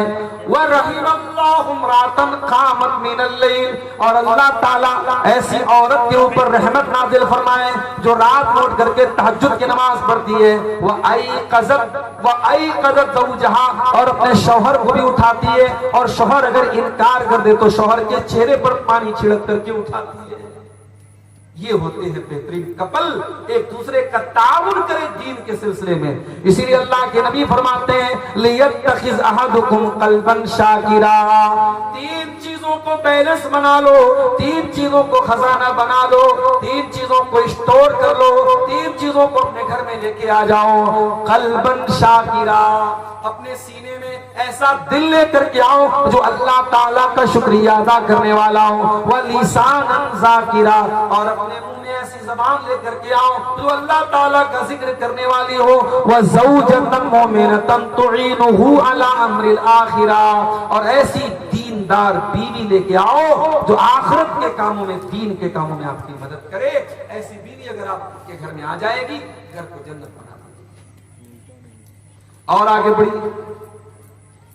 घर को अगर जन्नत बनाना है तो बहुत जरूरी काम क्या करना है? घर को अल्लाह के जिक्र से आबाद करना है। मुसलमान का घर है, सुबह भी मोबाइल पर गाने बज रहे हैं, शाम को भी गाने बज रहे हैं, बिस्तर पे जाने के पहले भी म्यूजिक बज रहा है। मुसलमान का घर है, 24 घंटे में कोई एक मर्तबा अल्लाह का नाम लेने वाला नहीं है। नेताओं के भाषण तो सुने जा रहे हैं, राजनेताओं की तकरीरें तो बजाई जा रही हैं, अल्लाह रसूल की बातें करने कोई सुनने वाला नहीं है। गांव में जलसा होता है, उस घर का कोई आदमी जलसे में जाने को तैयार नहीं है। तकरीरों से बोर होने वाला परिवार है, ना शौहर को तकरीरों से इंटरेस्ट है, ना बीवी को तकरीरों से इंटरेस्ट है। एक आदमी घर में अल्लाह का जिक्र करने वाला, अल्लाह का नाम लेने वाला, तब मेरे प्यारे भाइयों, ऐसे घर को अल्लाह के नबी ने मुर्दा करार दिया।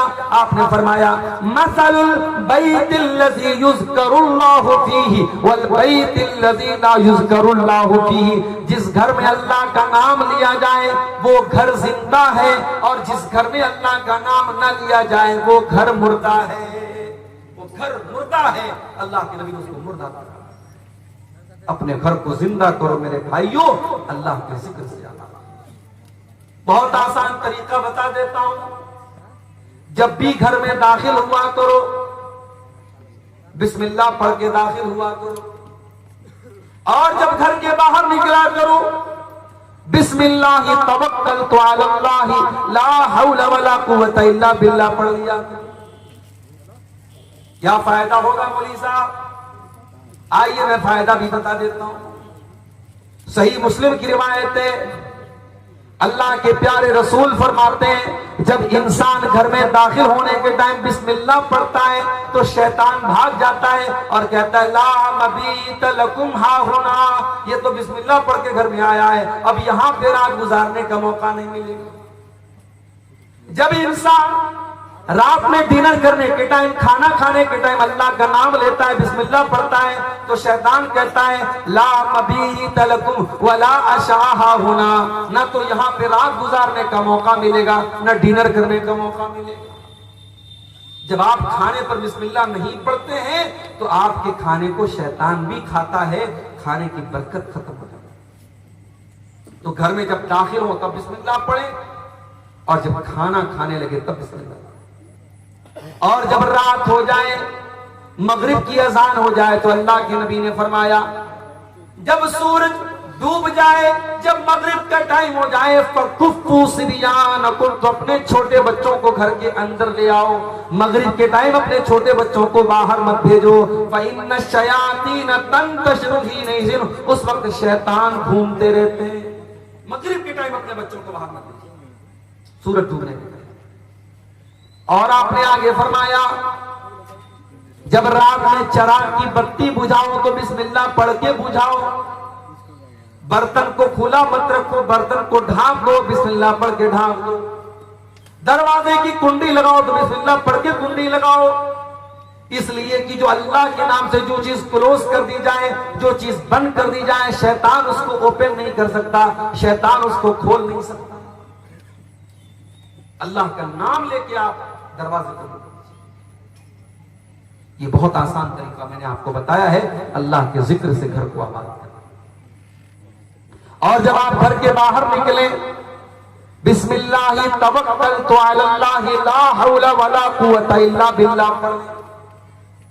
ये दुआ जब आप पढ़ के निकलेंगे शैतान आपके करीब नहीं आएगा, फरिश्ता आपकी हिफाजत करेगा।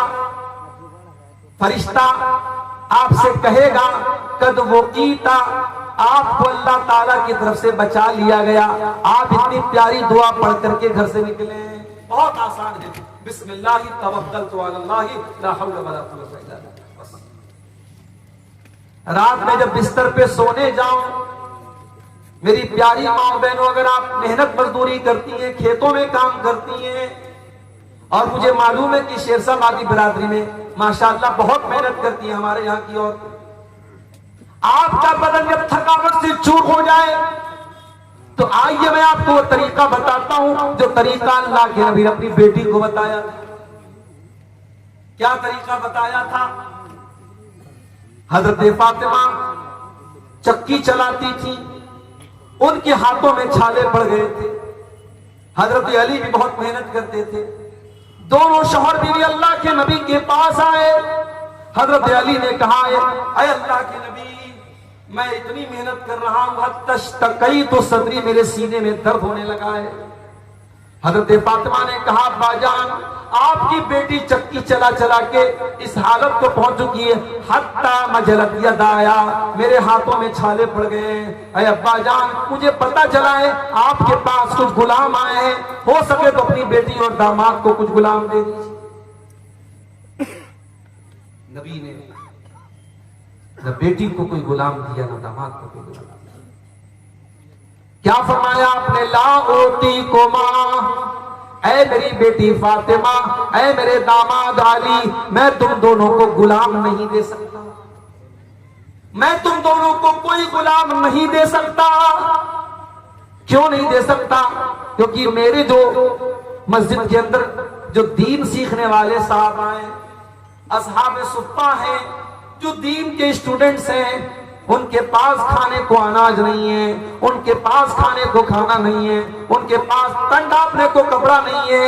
ऐ अली, ऐ फातिमा, जब तक मैं उनकी जरूरत को पूरी न कर दूं मैं तुमको वो खादिम गुलाम नहीं दे सकता।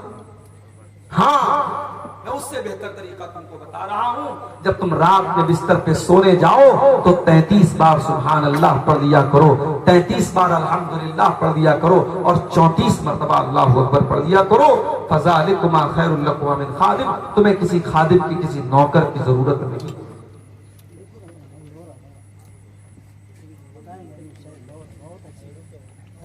मेरे भाइयों, नबी ने अपनी बेटी और दामाद को परेशानी के बावजूद गुलाम नहीं, नबी ने तस्बीह सिखाई है।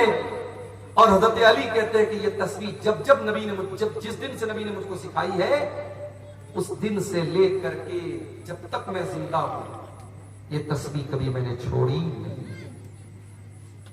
सवाल करने वाले सवाल किया है, अली आपकी जिंदगी में एक रात आई थी, सिफ्फीन की लड़ाई वाली रात, क्या उस रात भी आप ये तस्बीह पढ़ के सोए थे? कहा कि हाँ, उस रात में ये तस्बीह पढ़ के सोया था। मेरे प्यारे भाइयों, सहाबे किराम 2-2 घंटे तकरीरें नहीं सुनते थे। हाँ, जो सुनते थे अमल करते थे। नबी ने ये तस्बीह सिखाई तो इस तस्बीह के ऊपर हजरत अली ने अमल किया, हजरत फातिमा ने अमल किया। अपने घरों को अल्लाह के जिक्र से आबाद करो मेरे प्यारे साथियों, सुबह शाम के अज़कार पढ़ो। और आज अल्हम्दुलिल्लाह सबके हाथ में मोबाइल है, आप मोबाइल पर देख करके भी पढ़ सकते हैं। आप गूगल प्ले स्टोर पे जाएं और दुआ की कोई अच्छी सी किताब डाउनलोड कर लें, उसमें सुबह शाम के अज़कार आपको मिल जाएंगे। सुबह शाम के अज़कार आप देख करके भी पढ़ें। आप यकीन करें, सुबह शाम के अज़कार आप पढ़ेंगे, बहुत सारी परेशानियों से आप बच जाएंगे। अब तो साहब इतने ज्यादा केस आ रहे हैं, मैं जहां जा रहा हूं, मौलवी साहब मेरी बेटी के ऊपर जिन्नात आ गया है, मेरी बेटी को जिन्नात परेशान कर रहा है, मेरे घर में जो है कोई साया है, कोई मसला है। क्यों आ रहे हैं ये सारे मसले? क्योंकि हमने अपने घरों को मुर्दा बना दिया। हमारे घरों में अल्लाह का जिक्र करने वाला कोई नहीं, अल्लाह का नाम लेने वाला कोई नहीं है। अल्लाह के नबी फरमाते हैं, इन्ना शैतान यनफिरु मिनल बैतिल्लज़ी तुक़रा फ़ीहि सूरतुल बक़रा। जिस घर में सूरह बकरा पढ़ी जाती है उस घर से शैतान भाग जाता है। एक साहब मुझसे पूछने लगे, बोली साहब अगर मोबाइल पर हम सूरह बकरा को चालू कर दें और बड़े बड़े स्पीकर लगा दें घर में और सूरह बकरा की आवाज पूरे घर में गूंजे तो क्या शैतान भाग जाएगा? मैंने कहा भैया शैतान से पूछना पड़ेगा शैतान से कि वो मोबाइल पर चलने वाले कुरान की तिलावत से उसके ऊपर असर पड़ेगा कि नहीं। तो इस सवाल का जवाब तो शैतान ही दे सकता है। क्या हाल हो गया है हमारा। बर्गर और पिज्जा खाते खाते, फास्ट फूड खाते खाते हम इतने फास्ट हो गए, इतने शॉर्टकट तलाश करने लगे कि हमें कुरान पढ़ने में भी अब जो है सुस्ती हो रही है। हम चाहते हैं कि कुरान मोबाइल पर हम चला दें, हमें ना पढ़ना पड़े। बनारस में एक हमारे दोस्त है, हाफिज कुरान है, उन्होंने कहा मौलवी साहब एक आदमी अपने घर में हमको बुला रहा है, 40 दिन तक सूरह बकरा पढ़ने के लिए कह रहा है और मुझको 5000 रुपया देगा। मैंने खबरदार मत जाना वहां। मैंने कहा कुरान पढ़ने से शैतान भागता है, हदीस में आया है, मगर किराया दे करके किसी दूसरे को पढ़वा करके शैतान नहीं भागेगा, ये हदीस नहीं आया। आपको खुद कुरान, हमारे घरों में आज कुरान कोई पढ़ने वाला नहीं है। एक नज्म है, कुरान की फरियाद, कभी मौका मिले यूट्यूब पर सर्च कर लीजिएगा, मिल जाएगा। कुरान फरियाद करता है, ताकों में सजाया जाता हूं, दो दो के पिलाया जाता हूं, आंखों से लगाया जाता हूं, तावीज बनाया जाता हूं। कुरान के साथ ये सब हो रहा है। कोई आंखों से लगा रहा है, कोई तावीज बना रहा है, कोई दो दो के पिला रहा है। कुरान पढ़ना कोई नहीं चाहता, कुरान पर अमल कोई नहीं करना चाहता। अल्लाह के नबी फरमाते हैं मसलुल बैतिल्लज़ी युज़करुल्लाहु फीही वल बैतिल्लज़ी ला युज़करुल्लाहु फीही। जिस घर में अल्लाह का नाम लिया जाए वो घर जिंदा है और जिस घर में अल्लाह का नाम ना लिया जाए वो घर मुर्दा है। मैं आपको 1400 साल पीछे लेके चलता हूं। नबी की मस्जिद में चलिए, किबला की तरफ खड़े हो जाइए, आपके लेफ्ट साइड में कुछ कमरे मिलेंगे। ये छोटे छोटे कमरे हैं, मिट्टी का फर्श है, कच्ची ईंटों की दीवार है और खजूर के तने का पिलर है और खजूर की टहनियों का छप्पर है। इन कमरों में टाइल्स नहीं लगा है, इन कमरों में मार्बल नहीं लगा है, इन कमरों में सीमेंट की दीवार नहीं है, इन कमरों में कोई पेंट नहीं हुआ है, मगर अल्लाह की कसम ये कमरे बड़े बरकत वाले हैं। इन कमरों में जनाब मोहम्मद रसूलुल्लाह सल्लल्लाहु अलैहि वसल्लम रहते हैं, इन कमरों में इस उम्मत की माएँ रहती हैं, इन कमरों में नबी अकरम की बीवियां रहती हैं। ये कमरे कितने ऊंचे हैं? सईद इब्ने मुसय्यब कहते हैं, उस्मान गनी के दौर में नबी के कमरे में गया, मैंने हाथ उठाया, मेरा हाथ मकान की छत में टच हो गया, यानी छत भी बहुत ज्यादा ऊंची नहीं थी। और कमरे का स्पेस कितना था, कमरे का क्षेत्रफल कितना था, कितना बड़ा कमरा था? इतना बड़ा कमरा था कि अल्लाह के प्यारे नबी जब तहज्जुद की नमाज पढ़ा करते थे तो सजदे में जाने के टाइम हजरत आयशा को अपना पैर हटाना पड़ता था, यानी उस कमरे में इतनी गुंजाइश भी नहीं थी कि हजरत आयशा लेटी हो और अल्लाह के प्यारे नबी आराम से सजदा कर सके। ये छोटे छोटे कमरे थे, कमरे छोटे थे, लेकिन इन कमरों में कुरान उतरता था, इन कमरों में बरकत उतरती थी, इन कमरों में नूर उतरता था, इन कमरों में अल्लाह के प्यारे नबी रहा करते थे, इन कमरों में रात में कुरान पढ़ा जाता था, तहज्जुद पढ़ी जाती थी, अल्लाह के नबी रातों को रोया करते थे। सलाम उस पर जो उम्मत के लिए रातों को रोता था, सलाम उस पर जो फर्शे खाक पर जाड़े में सोता था, सलाम उस पर के जिसके घर में चांदी थी न सोना था, सलाम उस पर के टूटा बोरिया जिसका बिछौना था। उस नबी ने हमको बताया कि मकान में बरकत अल्लाह को याद करने से आती है, मकान को आलीशान बनाने से मकान खूबसूरत नहीं होता है। और आगे बढ़िए, घर को अगर दीनदारी वाला घर बनाना है, इस्लामी घर बनाना है, घर के हर फर्द को नमाजी बनना पड़ेगा। माँ भी नमाजी हो, बाप भी नमाजी हो, भाई भी नमाजी हो, बेटा भी नमाजी हो। अल्लाह के प्यारे नबी फरमाते हैं, मुरू औलादकुम बिस्सलाति व हुम अबनाउ सबील। जब तुम्हारे बच्चे 7 साल के हो जाएं, 7 साल के हो जाएं तो अपने बच्चों को नमाज का ऑर्डर दो, और जब तुम्हारे बच्चे 10 साल के हो जाएं और नमाज न पढ़े तो तुम उनकी पिटाई। मौलवी साहब, पिटाई कौन करे? फजर की अजान तक जलसे चलते हैं सीमांचल, और जलसा खत्म होते ही पब्लिक अपने घरों को जाती है और उस गांव की छोटी सी मस्जिद में चंद नमाजी नमाज पढ़ते हैं। आज हमारा मस्जिद तो बना ली शब भर में ईमान की हरारत वालों ने, मस्जिद तो बना ली शब भर में ईमान की हरारत वालों ने, मन अपना पुराना पापी था बरसों में नमाजी बन न सका। अरे जब हम नमाजी बनेंगे तब ना अपने बच्चों को नमाजी बनाएंगे, जब हम खुद ही बेनमाजी तो क्या बच्चों को नमाजी बनाएंगे? अपने बच्चों को नमाजी बनाना है तो पहले खुद नमाजी बनाना। कुरान कहता है, वअमुर अहलका बिस्सलाति वस्तबिर अलैहा। ऐ मेरे नबी, नमाज का अपने घर वालों को हुक्म दीजिए और खुद भी नमाज की पाबंदी कीजिए। ला नसअलुका रिज़्क़ा, और ऐ नमाज पढ़ने वाले, तेरी नमाज से तेरी रोजी रोटी पर कोई फर्क नहीं पड़ेगा, तेरी रोजी में कोई कमी नहीं आएगी। हम तुझसे तेरी रोजी नहीं मांगते, हम तो खुद तुझको रोजी देते हैं। अगर 10 मिनट के लिए तू दुकान बंद कर देगा तो क्या मक्का में दुकान बंद नहीं होती, मदीना में दुकान बंद नहीं होती? मक्के और मदीने में दुकान बंद हो जाती है और उसके बावजूद अल्लाह ताला उनको देता है, नमाज के टाइम उनकी दुकान बंद होती है। तो नमाज की पाबंदी करो मेरे प्यारे से। कुरान कहता है, वज़कुर फिल किताब इस्माइल, और याद करो किताब में, कुरान में इस्माइल को, इन्नहु काना सादिक़ल वादी व काना रसूलन नबिय्या। इस्माइल अल्लाह के सच्चे नबी थे। व काना यअमुरु अहलहु बिस्सलाह, और इस्माइल अपने घर वालों को नमाज का हुक्म दिया करते थे। इब्राहिम अलैहिस्सलाम क्या दुआ करते अल्लाह ताला से, रब्बी जअलनी मुक़ीमस्सलाह, ऐ अल्लाह तो मुझे नमाज कायम करने वाला बना दे, व मिन ज़ुर्रियती, और ऐ अल्लाह मेरी औलाद को भी तू नमाज कायम करने वाला बना दे, मुझे भी नमाजी बना दे, मेरी औलाद को भी नमाजी बना दे। नमाज का माहौल घर में पैदा कीजिए, आप खुद भी नमाज पढ़िए, बच्चों को भी नमाज।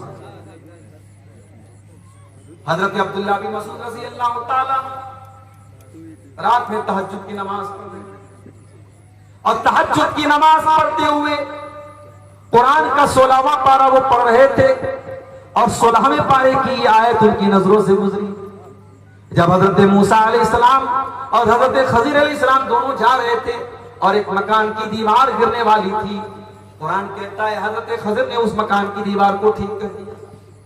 गांव वाले बड़े कंजूस थे, उन लोगों ने इन दोनों लोगों को खाना तक नहीं खिलाया था और जब दीवार गिरने लगी तो हजरत खजीर ने दीवार को ठीक कर दिया। हजरत मूसा अलैहिस्सलाम ने फरमाया, लौ शी'ता लत्तखज़्ता अलैहि अजरा, ऐ खजीर आपको दीवार फ्री में नहीं ठीक करना चाहिए था, जब इतने बदतमीज गांव वाले थे तो पैसा लेके ये काम करना चाहिए था।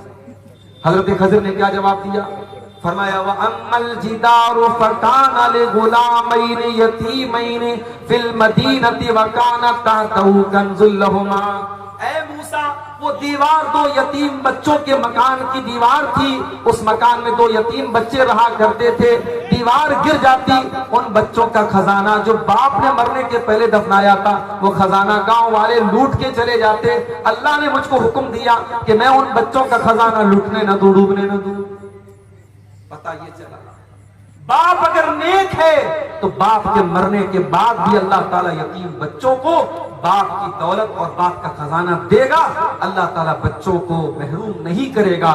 जब हजरत अब्दुल्लाह बिन मसूद कुरान की आयत पढ़ने लगे, रोने लगे, तहज्जुद की नमाज का सलाम फेरा, उनका छोटा बच्चा वहीं पे सो रहा था, अपने बच्चे को देख करके रोते हुए कहने लगे, मिन अजली का या बुनैया, ऐ मेरे बच्चे तेरा बाप तेरे लिए तहज्जुद की नमाज पढ़ रहा है, आज मैं तहज्जुद पढ़ रहा हूं, कल तुझे फायदा मिलेगा। ऐ मेरे बच्चे तेरा बाप तेरे लिए रातों को इबादत कर रहा है, रातों को जाग रहा है। अपने बच्चों का अगर बेहतर भविष्य चाहते हो, अपने बच्चों का फ्यूचर चाहते हो तो नेक बनो, दीनदार बनो, नमाजी बनो, इंशाअल्लाह आपके बच्चे भी दीनदार बनेंगे। ये कोई फख्र की बात नहीं, मेरे 8 बच्चे, मेरे 7 बच्चे, फख्र की बात यह है कि आपका एक ही बच्चा हो लेकिन इस लायक हो कि आपका इंतकाल हो तो वो जनाजे की नमाज पढ़ सके, दुआएं उसकी आती। आपका बेटा आपकी बेटी जब दुआ के लिए हाथ उठाए तो ये कह सके, रब्बिरहम्हुमा कमा रब्बयानी सगीरा, ऐ अल्लाह मेरे माँ बाप पर रहम फरमा, जिस तरीके से बचपन में उन्होंने मुझको पाला है। तो ये बहुत जरूरी चीज है मेरे प्यारे साथियों कि हम घर में नमाज का माहौल बनाएं। और आगे बढ़ो, घर को अगर एक दीनदारी वाला घर बनाना चाहते हैं तो जैसे मोबाइल में जब वायरस ज्यादा हो जाए तो हम दुकानदार के पास जाते हैं, लो भाई देखो मेरे मोबाइल में क्या हो गया, तो दुकानदार कहता है कि भाई साहब आपके मोबाइल में वायरस आ गया, क्या करना पड़ेगा, इसमें एंटी वायरस डालना पड़ेगा, इसकी मोबाइल की मेमोरी को क्लीन करना पड़ेगा, मेमोरी से बहुत सारी चीजों को डिलीट करना पड़ेगा। अगर घर को दीनदारी वाला घर बनाना चाहते हो तो 5 चीजों को डिलीट कर दो अपने घर से, 5 चीजों को डिलीट कर दो, निकाल दो अपने घर से। नंबर 1, अपने घर से तस्वीरों को निकाल दो। ला तदखुलुल मलाइकतु बैतन फीही कल्बुन वला सूरा, अल्लाह की रहमत के फरिश्ते उस घर में नहीं आते जिस घर में कुत्ता हो या जिस घर में तस्वीर हो। मौलवी साहब कैमरा तो सबके हाथ में इस वक्त है, अब तो हम लोग तकरीर करने जाते हैं तो लोग कहते हैं मौलवी साहब एक सेल्फी ले लो, सेल्फी विद सेल्फी। तो कैमरे की तस्वीरें तो आज मेरी भी मौजूद है सोशल मीडिया पर, और आप कह रहे हैं कि अल्लाह की रहमत के फरिश्ते नहीं आते जिस घर में तस्वीर हो। तो कैमरे की जो तस्वीर है उसके बारे में उलमा का इख्तिलाफ है, और उलमा की एक जमात का कहना है कि कैमरे की तस्वीर हराम नहीं है, क्योंकि कैमरे की जो तस्वीर होती है वो कोई पेंटिंग नहीं है कि जिसमें नाक कान आंख बनाया जाए। कैमरा तो बस एक अक्स ले लेता है सामने वाले का, एक प्रतिबिंब है, एक छाया है। और हदीस में जिस तस्वीर को हराम कहा गया है वो तस्वीर वो है जिसमें हम नाक का नाक पूरा बनाते हैं।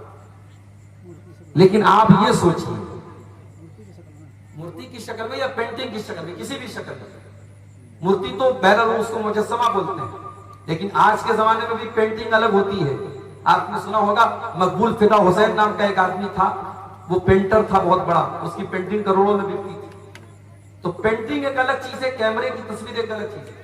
फिर भी बहुत सारे उलमा का यह कहना है कि कैमरे की तस्वीर से भी हमें परहेज करना चाहिए और कैमरे की तस्वीर को प्रिंट करके उसको एल्बम बनाना और कमरे में सजाना।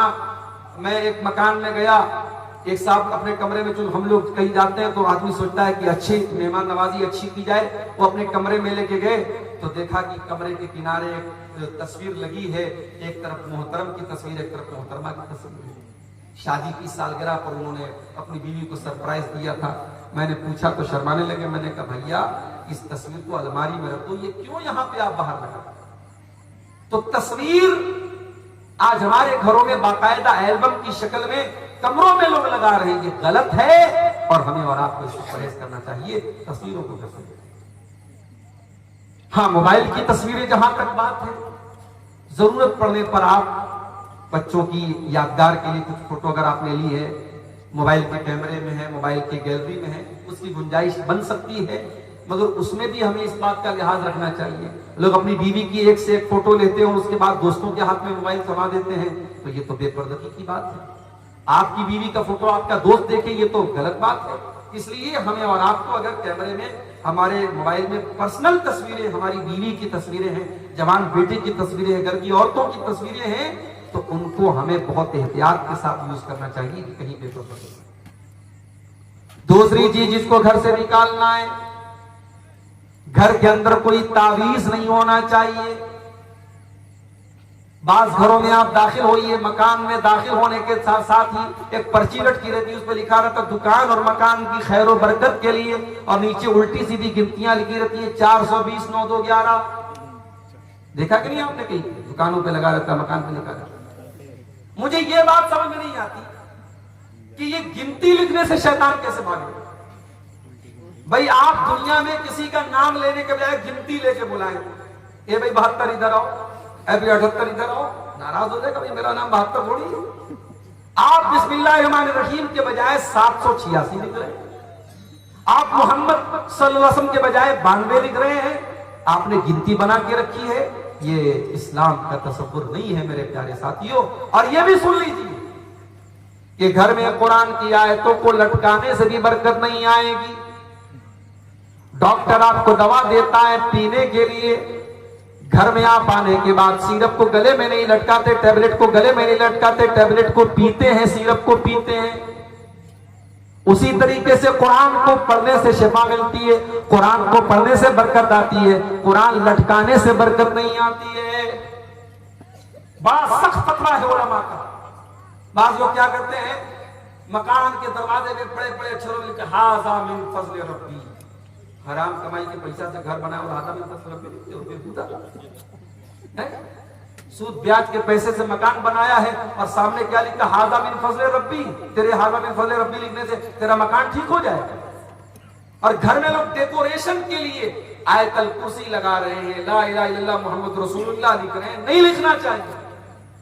उलमा ने मना किया है कि कुरान की आयतें डेकोरेशन के लिए नहीं उतरी हैं, घर को सजाने के लिए नहीं उतरी। हाँ, अगर कोई आयतल कुर्सी घर में इसलिए लगाता है कि हमको आयतल कुर्सी याद हो जाए या हमको बार बार नजर पड़े, हमें याद आती है, हम पढ़ते रहें, तो तालीम के लिए घर में लटका सकते हैं। बरकत के लिए या डेकोरेशन के लिए घर में कुरान की आयतों को भी लटकाना सही नहीं है, तो घर से तावीज को भी निकाल दिया।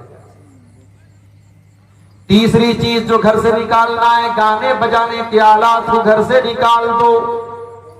अल्लाह के नबी फरमाते हैं कयामत के पहले वो दौर आएगा, शराब को नाम बदल बदल के पिया जाएगा।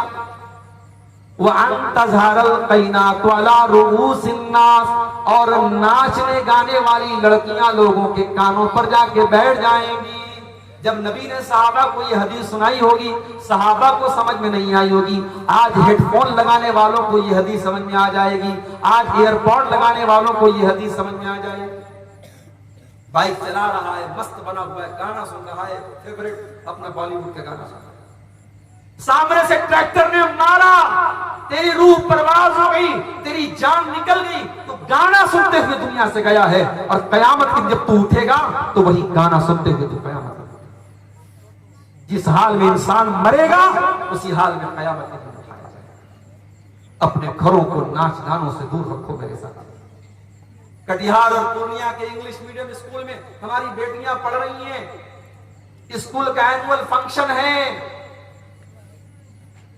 टीचर ने आपसे कहा कि आपकी बेटी से हम डांस करवाना चाहते हैं, बहुत अच्छा डांस करती है आपकी बेटी। आपने कहा बहुत अच्छी बात, हमारी बेटी डांस करेगी, हम देखेंगे। स्कूल का एनुअल फंक्शन हो रहा है, आपकी 12-13 साल की जवानी की दहलीज पर कदम रखने वाली लड़की डांस कर रही है और आप वीडियो बना रहे, फक्र से स्टेटस लगा रहे, साथ मेरी बेटी बड़ा अच्छा डांस कर रही है। ये मुसलमान है जिन्हें देख के शर्माए।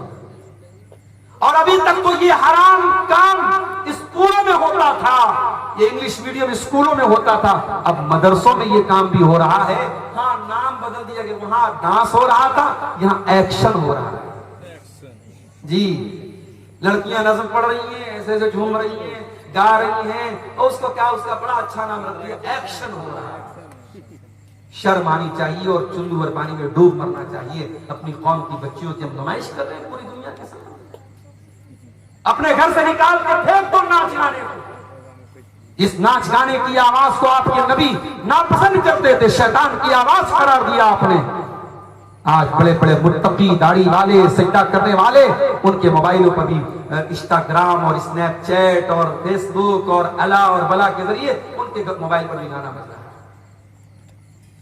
चौथी चीज जो घर से निकाल के बाहर फेंकना है, एंटीवायरस डालना है, वायरस निकाल देना है।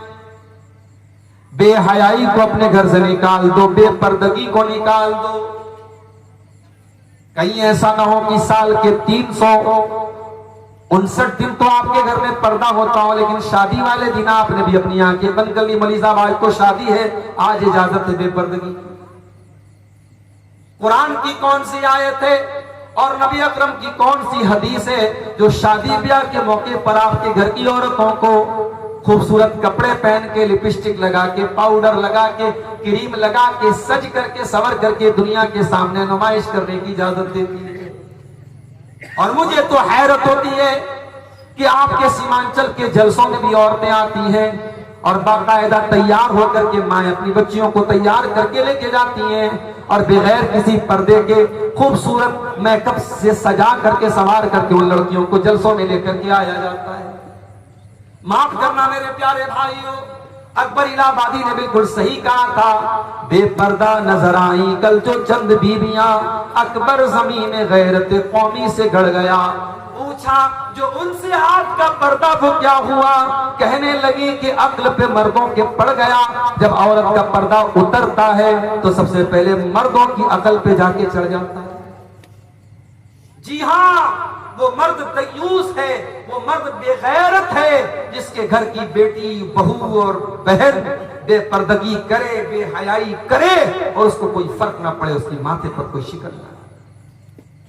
अल्लाह के प्यारे नबी सल्लल्लाहु अलैहि वसल्लम फरमाते हैं, 3 लोग ऐसे होंगे जिनकी तरफ कयामत के दिन अल्लाह ताला ना तो देखेगा, ना बात करेगा, ना पाक और साफ करेगा। नंबर 1, अल-आक़ुल वालिदैहि, अपने माँ बाप से रिश्ता तोड़ देने वाला। नंबर 2, अल-मरअतुल मुतरज्जिला, मर्दों की नकल करने वाली औरत। और नंबर 3, अद-दय्यूस, वो बेगैरत मर्द जिसके घर में बेगैरती हो रही और उसको कोई फर्क ना पड़ रहा। तो बेहयाई को घर से निकाल दो। और ये भी याद रखो, जब बेटियां जवान हो जाएं तो उनको बता दो कि कौन तेरा महरम है और कौन तेरा गैर है। एक दिन यूट्यूब पर एक वीडियो मैंने देखा, आजकल बच्चियों के साथ सेक्सुअल हरासमेंट बहुत हो रहा है। कभी कभी अपने रिश्तेदार, लड़की का चाचा, लड़की का मामू, लड़की का चाचाजाद भाई, ये सब सेक्सुअल हरासमेंट करते हैं, बच्चियों को, छोटी बच्चियों को परेशान करते हैं। तो YouTube पर मैंने एक वीडियो देखा कि छोटे बच्चों को सिखाने की, उसमें सिखाया जा रहा था, ट्रेनिंग दी जा रही थी कि बच्चों को सिखाया जाए बचपन से ही कि गुड टच क्या होता है, बैड टच क्या होता है। अगर कोई भी आदमी अगर लड़की को गलत तरीके से टच कर रहा है तो लड़की समझ जाए कि हाँ ये बैड टच है और लड़की अपने माँ बाप से शिकायत करे। ये एक तालीम आज स्कूलों में भी दी जा रही है और हमारी भारत सरकार भी इसको दे रही है और ठीक है, इस पर हमें कोई एतराज नहीं। लेकिन एक चीज और है, जब हमारी बेटियां जवान हो जाएं, एडल्ट हो जाएं, समझदार हो जाएं, तो हमें एक चीज और करनी चाहिए। या तो हम उनको दीनी तालीम दें, मदरसे में पढ़ाएं, या आज घर के अंदर ऑनलाइन भी दीनी तालीम दी जा सकती है। किसी भी तरीके से उन बच्चियों को यह बताया जाए कि ऐ मुसलमान लड़की, जब तू जवान हो गई, बालिग हो गई, तो घर से जब तुझको निकलना है तो पर्दे में निकलना है। और घर के अंदर भी जो रिश्तेदार तेरे गैर महरम हैं, जैसे खाला के लड़के, जैसे मामू के लड़के, जैसे चाचा के लड़के, जैसे ताया के लड़के, ये जब तू जवान हो गई और वो लड़के भी जवान हैं तो वो तेरे लिए गैर महरम है। उनसे दोस्ती रखना, उनसे अकेले में मिलना, उनके सामने बिला वजह आना, ये तमाम चीजें गलत हैं। अपनी जवान बेटियों को ये भी सिखाया जाए। महरम गैर महरम का फर्क भी उनको। भाभी को मायके छोड़ना है, कौन छोड़ने जा रहा है? देवर जा रहा है, शौहर नहीं जा रहा है। शौहर छोड़ने चला जाएगा तो नाक कट जाएगी, कौन छोड़ने जा रहा है? जवान देवर जा रहा है, बाइक पर बैठा है, बहू उससे कंधे से कंधा सटा के बाइक पर जाती। ये कैसी बेगैरती है जो आज हमारे इलाके में। जीजा साली को घुमा रहा और कहावत है साली आधी घर वाली। माफ करना मेरे प्यारे साथियों, किसी ने जिसने ये कहावत बनाई है साली आधी घरवाली, उसकी नीयत खराब होगी, उसकी सोच खराब होगी। इस्लाम में साली कोई आधी घरवाली नहीं है। साली आपके लिए गैर महरम है और साली को अपने जीजा के सामने आने से परहेज करना चाहिए। आप अपने जीजा जी को भाईजान, पता नहीं आपके सीमांचल में क्या बोलते हैं, कटिहार में, पूर्णिया में क्या बोलते हैं, हमारे यहाँ के भाईजान बोलते हैं। जीजा को भाईजान बोलते हैं, बहन के शौहर को भाईजान बोलते हैं। तो भाईजान बोल देने से वो आपके भाई नहीं हो जाते हैं। एक लिमिट होनी चाहिए, एक पर्दा होना चाहिए। नबी अकरम के पास एक साहबी आते हैं, सवाल करते हैं, अफरअयतल हमवा या रसूल अल्लाह, ऐ अल्लाह के नबी, क्या देवर भी भाभी के पास अकेले में नहीं जा सकता? जीजा साली के पास अकेले में नहीं जा सकता?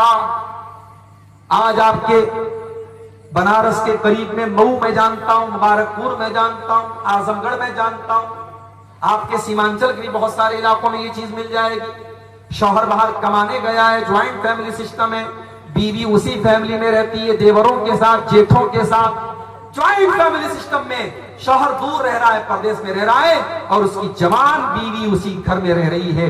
देवरों और जेठों के बीच में कोई पर्दा नहीं है।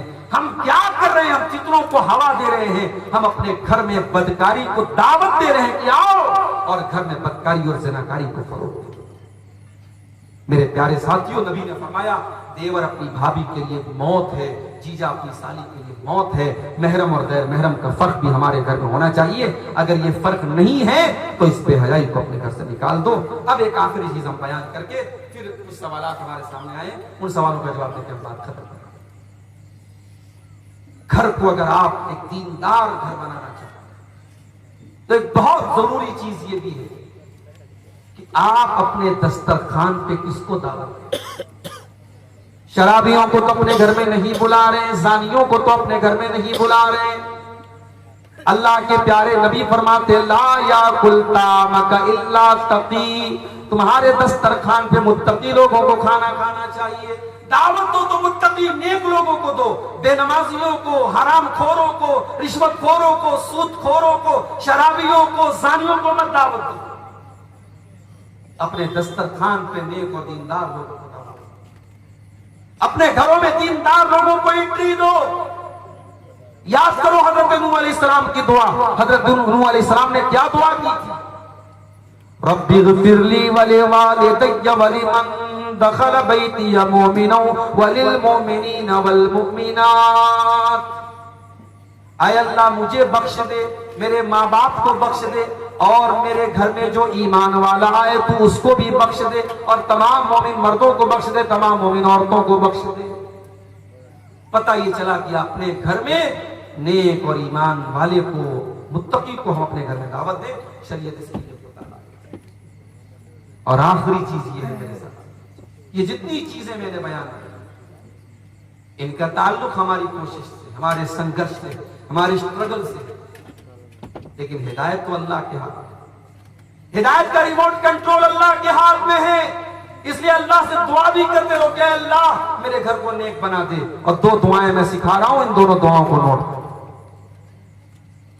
पहली दुआ आपको मिलेगी 19वें पारे में, सूरह फुरकान के आखिरी रुकू में। बड़ी प्यारी दुआ है, अल्लाह के नेक बंदे दुआ करते हैं, रब्बना हब लना मिन अज़वाजिना व ज़ुर्रिय्यातिना कुर्रता आयुन वजअलना लिलमुत्तक़ीना इमामा। ऐ परवरदिगार, हमारे दीनी बच्चों को हमारी आंखों की ठंडक बना दे और हमें मुत्तकियों का इमाम बना दे। बड़ी प्यारी दुआ है, इस दुआ को पढ़ा करो। और दूसरी दुआ कुरान के 26वें पारे में शुरू में सूरह अहकाफ में, जब इंसान 40 साल का हो जाए तो ये दुआ पढ़े। 40 साल का जब इंसान हो जाता है तो मैच्योर हो जाता है, और जो 40 साल में भी न सुधरे वो कब्र में जाने तक भी नहीं सुधरेगा। बात नहीं, बुरी आदतें जो छूटने वाली होती 40 साल तक छूट जाती है, और जो बुरी आदतें 40 साल तक न छूटे वो 70 साल में भी नहीं छूटे। कुछ बूढ़ों को देखो, 70 साल के बूढ़े हैं, चौराहों पर बैठे हैं और उनकी आंखें जो है इधर उधर घूम रही। वो जवानी की शरारतें, बुढ़ापे में हाथों में जुम्बिश नहीं, पैरों में ताकत नहीं, मगर वो शरारतें बुढ़ापे में भी जिंदा रहती है। बात बूढ़ों की तो 40 साल इंसानी जिंदगी का बड़ा अहम पॉइंट। इसीलिए अल्लाह ने 40 साल का होने के बाद ये दुआ सिखाई, और रब्बि औज़िअनी अन अश्कुरा निअमतकल्लती अनअमता अलैया व अला वालिदैया व अन अअमल सालिहन तर्दा व अस्लिह ली फी ज़ुर्रियती। बड़ी प्यारी दुआ। ऐ अल्लाह, मुझे तौफीक दे कि मैं तेरी नेमतों का शुक्रिया अदा करूं, जो नेमतें तूने मुझको दी और मेरे माँ बाप को दी। और ऐ अल्लाह, मुझे तौफीक दे कि मैं ऐसा नेक अमल करूं जिससे तू खुश हो जाए। वो अस्लिह ली फी ज़ुर्रियती, और ऐ अल्लाह मेरी औलाद की तू इस्लाह कर दे, मेरी औलाद को नेक बना दे, मेरी औलाद को अच्छा बना दे। ये बड़ी प्यारी दुआ है। ये दोनों दुआएं पढ़ा करो मेरे साथ, दुआएं पढ़ा करो, अल्लाह से ताल्लुक मजबूत रखो, इंशाअल्लाह अल्लाह आपके घर की हिफाजत करेगा। ये सवाल एक आया था। हमारे गांव की जुमा की मस्जिद में औरत की जगह है, तो क्या औरत जुमा की नमाज मर्दों के साथ पढ़ सकती है? पढ़ सकती है नहीं, पढ़ना चाहिए। आपके समाज में जो अज्ञानता है, जो जहालत है, जो मुसलमान लड़कियां आज गैर मुस्लिमों के साथ भाग रही हैं, मुर्तद हो रही हैं, उसकी बहुत बड़ी वजह हमारी कौम की लड़कियों और औरतों को दीन की तालीम नहीं है, ये वजह है। और जुमा की नमाज में अगर पर्दे का अरेंजमेंट है तो आप औरतों के लिए बिल्कुल इंतजाम कीजिए। मैं झारखंड में बाज़ इलाकों में गया और बाकायदा मैंने वहां जुमा के खुतबे में तकरीर में कहा कि आप अपनी औरतों का इंतजाम कीजिए, और अल्हम्दुलिल्लाह मेरे कहने का उन लोगों ने उनके ऊपर असर भी हुआ और वहां औरतों का सिलसिला शुरू हुआ। हाँ, औरतें जुमा में आएंगी, पर्दे के साथ आएंगी, पर्दे का लिहाज रखेंगी, औरतों की एंट्री अलग हो, उनका दरवाजा अलग हो, पर्दे का पूरा इंतजाम हो, मर्दों की नजर औरतों पर न पड़ती हो। अगर ये सारी कंडीशन है तो औरतों का इंतजाम बिल्कुल रखना चाहिए, रख सकते नहीं, रखना चाहिए। मजहब इस्लाम में बच्चा बंद करना जायज नहीं है, लेकिन ज्यादा बच्चे होने पर हम तालीम नहीं दे पा रहे हैं। इन हालात में हम क्या करें? देखिए, ये बहुत अहम सवाल है आज के दौर में, जिसको हम मुहज्जब अल्फाज में कह सकते हैं। फैमिली प्लानिंग की इस्लाम में क्या है? तो देखिए, फैमिली प्लानिंग की दो शक्लें। एक शक्ल ये है कि दो बच्चे हो गए, शौहर ने नसबंदी करा ली, बीवी ने नसबंदी करा ली, बीवी ने ऑपरेशन करा लिया, हमेशा हमेशा के लिए औलाद का सिलसिला बंद कर दिया गया। तो ये चीज जायज नहीं है। परमानेंट इस सिलसिले को रोक दिया जाए जब तक कि कोई ऐसी मजबूरी ना हो। कभी कभी ऐसा होता है कि औरत के अंदर कुछ क्रिटिकल बीमारी होती है और डॉक्टरों का इत्तेफाक होता है कि अब अगर ये प्रेग्नेंट हुई तो इसकी जान को खतरा है और डॉक्टर का कहना होता है कि आप इसका ऑपरेशन करा दें, तो वो एक मजबूरी की सूरत हाल है, उसमें कराया जा सकता है। बाकी फैमिली प्लानिंग के लिए जो वक्ती तरीके अपनाए जाते हैं, आप लोग माशाअल्लाह जानकार हैं, बहुत सारी चीजों पर आपकी नजर है। मैं पब्लिक प्लेस में तमाम लोग सुन रहे हैं, बहुत सारी चीजों का नाम मैं नहीं ले सकता। वक्ती और आरजी और टेम्पररी तौर पर हमल को रोकने के लिए जो चीजें अपनाई जाती हैं उनको अपनाया जा सकता है बच्चों के बीच में गैपिंग रखने के लिए। लेकिन सुनिए, लेकिन अगर हमल ठहर चुका है, अगर ये डॉक्टर की रिपोर्ट आ गई है या आज के जमाने में प्रेगा न्यूज वगैरह के जरिए पता लग जाता है कि हाँ बीवी को हमल है, अब उस हमल को होने के बाद अब आपको किसी दवा के जरिए, किसी एबॉर्शन के जरिए उसको खत्म करने की इजाजत नहीं है। उसके पहले, हमल के पहले के जो रास्ते और जो तरीके हैं वक्ती तौर पे रोकने के, आप उनके बारे में मालूमात करके उनको अपना सकते हैं। लेकिन हमल ठहरने के बाद किसी बच्चे को, चाहे वो अभी सिर्फ हमल की शक्ल में है, उसे कत्ल करने की इजाजत इस्लाम में बिल्कुल भी नहीं है। प्यार करके शादी करना कैसा है? भाई कोई दिल जला है जिसकी तरफ से सवाल आया। प्यार करके शादी करना कैसा है? सवाल को थोड़ा उलट दीजिए, शादी करके प्यार कीजिए, प्यार करके शादी मत कीजिए। ठीक है, प्यार करके शादी करना ये इस्लाम का तरीका नहीं। हाँ, आज का दौर है, आपके खानदान की कोई लड़की है, बहुत खूबसूरत है, आपको पसंद है, आप जो जायज तरीका है अपने माँ बाप को भेजिए कि भाई लड़की दीनदार, सिर्फ खूबसूरती को मेयार ना बनाइए। अगर लड़की दीनदार भी है, खूबसूरत भी है, आप रिश्ते का पैगाम भेज दीजिए, शादी कर लीजिए। लेकिन ये कोई तरीका नहीं हुआ कि आप मोबाइल नंबर हासिल करें, चैटिंग करें, बातें करें, सेटिंग करें और उसके बाद आप शादी करें, तो ये जायज नहीं, ये इस्लाम में इसकी इजाजत बिल्कुल भी नहीं है। दूसरा सवाल है, नया घर में कुरान खानी करवाना कैसा है? चाहे नया घर हो चाहे पुराना घर, कुरान खानी कराना जायज नहीं है। कुरान पढ़ना सही है, किसी को बुला करके लड्डू खिला के कुरान पढ़वाना ये सही नहीं है। और कुरान बहुत सारी जगहों पे क्या होता है, मरने वाले के लिए भी कुरान पढ़ते हैं, वो भी जायज नहीं है। कुरान पढ़ना नॉन ट्रांसफरेबल इबादत है, किसी को ट्रांसफर नहीं कर सकते। अब्दुल गफ्फार साहब कुरान पढ़ के मौलवी साहब को बख्श दें, इसका इस्लाम में सिस्टम नहीं है। हम कुरान पढ़ेंगे, हमको सवाल। इमाम साहब का वजू मुकम्मल नहीं है तो क्या मुक्तदी की नमाज हो जाएगी? नहीं होगी, दोहरानी पड़ेगी नमाज। और अगर नमाज के दौरान वजू टूट जाए इमाम साहब का, तो जहां से टूटा है वहां से किसी दूसरे को इमाम बना दे और इमाम साहब वहां जाके वजू करें और फिर से नमाज अपनी पढ़े। बीच में अगर वजू टूटा है तो वहां से दूसरे को इमाम बना सकता है, लेकिन वजू ही सही तरीके से नहीं किया और ऐसी हालत में नमाज पढ़ा दिया और बाद में पता चला कि वजू सही नहीं था, तो वो नमाज दोहरानी पड़ेगी। अल्लाह अल्लाह।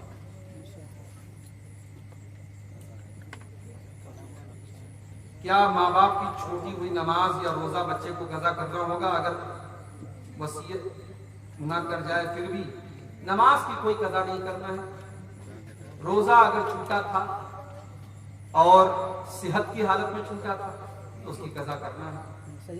हाँ, और अगर बीमारी की वजह से छूटा था तो उसकी कज़ा नहीं करना है। उसको आप जो रोजे का फिदिया है, कफारा है, एक मिस्किन को खाना खिलाना है 2 टाइम का, वो आप खिला दीजिए। क्या वक्फ की हुई जमीन को खरीदा या बेचा जा सकता है? नहीं, वक्फ की जमीन को खरीदा या बेचा नहीं जा सकता है। हाँ, वक्फ की जमीन को खरीदा या बेचा नहीं जा सकता। हाँ, एक मजबूरी की सूरत में वक्फ की जमीन को बेचा जा सकता है। जैसे मान लीजिए कि वो जमीन रोड पे आ रही है और वहां पे रोड बन रही है, तो उस सूरत में अगर गवर्नमेंट ले रही है, उसका मुआवजा दे रही है, तो उसकी जगह कोई दूसरी जगह हम ले सकते हैं। या वो जगह हालात के हिसाब से ऐसी जगह होगी कि वहां नमाज पढ़ना मुनासिब नहीं है, मस्जिद चलाना वहां मुनासिब नहीं है, तो उस जगह को बेच करके दूसरी जगह हम वो मस्जिद बना सकते हैं। ये मजबूरी की सूरत में आम उसूल यही है कि वक्त की जमीन को खरीदा और बेचा नहीं। क्या ईदगाह की जमीन को बेचकर दूसरी जगह ईदगाह को शिफ्ट कर सकते हैं तौसी के लिए? अब देखिए, मजबूरी की सूरत में तो ऐसा कर सकते हैं, लेकिन सिर्फ तौसी का मसला है, यानी ईदगाह छोटी है, उनको बड़ी ईदगाह लेना है और छोटी वाली ईदगाह को बेच करके हम दूसरी जगह बड़ी जमीन खरीदना चाहते हैं, तो ये मसला थोड़ा सा क्रिटिकल है, टफ है, मुश्किल है। इसके बारे में आप अपने इलाके के उलमा से समझ लीजिए या किसी बड़े इदारे से समझ लीजिए। नगर के करीब एक मस्जिद है मगर जमात के लोगों की तादाद कम है, तो क्या गांव की किसी बड़ी मस्जिद में नमाज पंजगाना पढ़ने के लिए जाना कैसा है? जा सकते, कोई हर्ज की बात नहीं। आज के दौर में नगर और गांव का भी बहुत फर्क नहीं रह गया है। जहां पर भी जमात हो रही हो आप नमाज पढ़ सकते हैं। शहर के हैं गांव में जाके पढ़ सकते हैं, गांव के शहर में आकर पढ़ सकते हैं, कोई हर्ज की बात नहीं। क्या औरतों के लिए इजाजत नहीं है कि उसी जुमा की नमाज में शिरकत करें? बयान कर चुके, ठीक है, पढ़ करके पढ़ सकते हैं। दुआ पढ़ के किसी को दम करना जायज है, कोई हरज की बात नहीं है। दुआ सही हो, कुरान की आयतों अगर आपको पढ़ के दम किया जाए तो कोई हरज की बात नहीं।